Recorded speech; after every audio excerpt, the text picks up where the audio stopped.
Realmente es un momento muy difícil en el que básicamente hay que acompañar a la familia y al círculo más íntimo de la persona que fallece.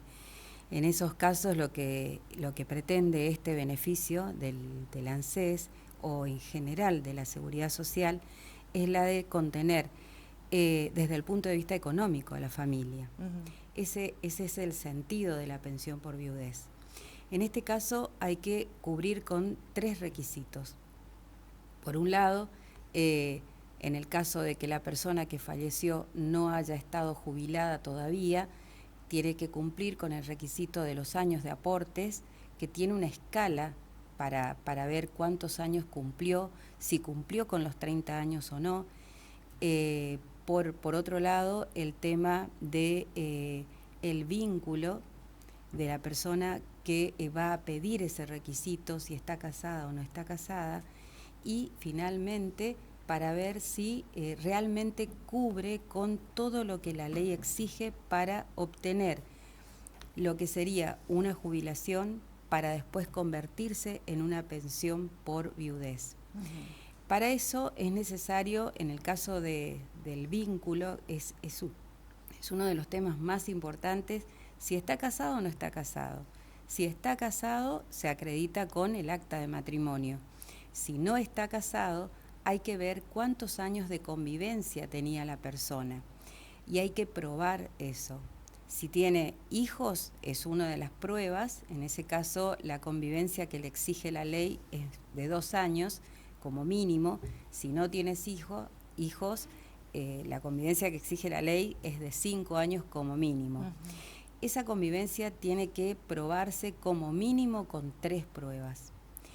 En el caso de los hijos, así sea un hijo o 10 hijos, es una de las pruebas.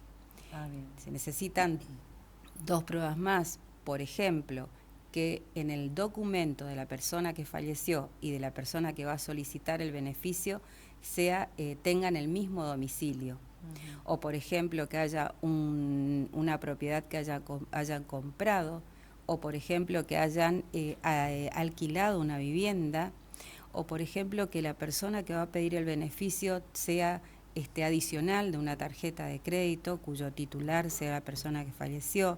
Esas son las pruebas que hay que presentar para acreditar que esta persona realmente podría ser beneficiaria del derecho a una pensión por viudez.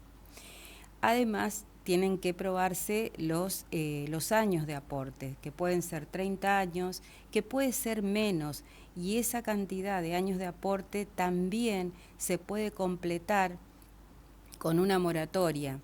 También es válido que pueda tener aportes en distintas cajas, puede ser provincia, puede ser nación, puede ser provincia, nación y completado con una moratoria. Por eso es importante ver cada caso particular, porque según lo que presenta en cada caso, lo que se presenta en cada caso, se podrá ver la viabilidad o posibilidad de que esta persona acceda al beneficio.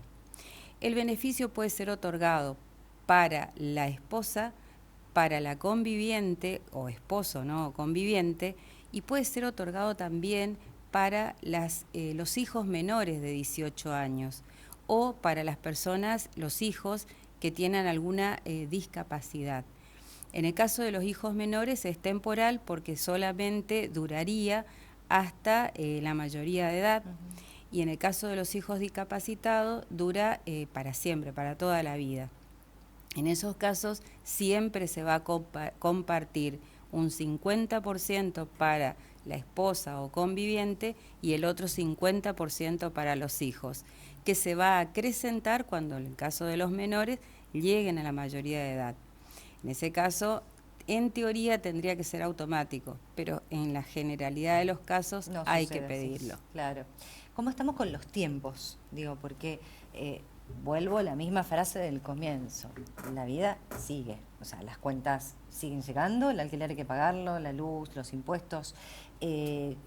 ¿Cómo estamos con los tiempos en los que se otorga finalmente la pensión una vez realizado todos estos trámites?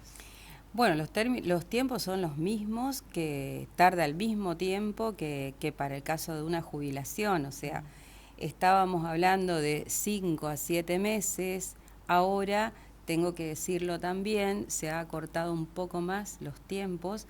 Nosotros celebramos en esta semana una pensión que iniciamos y a las 48 horas nos dio favorable. Wow. O sea que realmente estuvimos muy contentos por ese logro.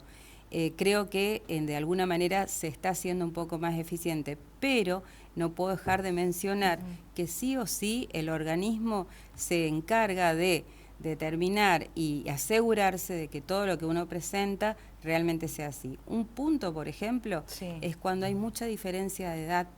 Cuando hay matrimonio, que debería ser rápido, pero hay mucha diferencia de edad entre la persona que falleció y la persona que solicita, sí o sí van a requerir ciertas verificaciones, porque hay casos, por ejemplo, de que hay matrimonios. Incluso si hay matrimonio.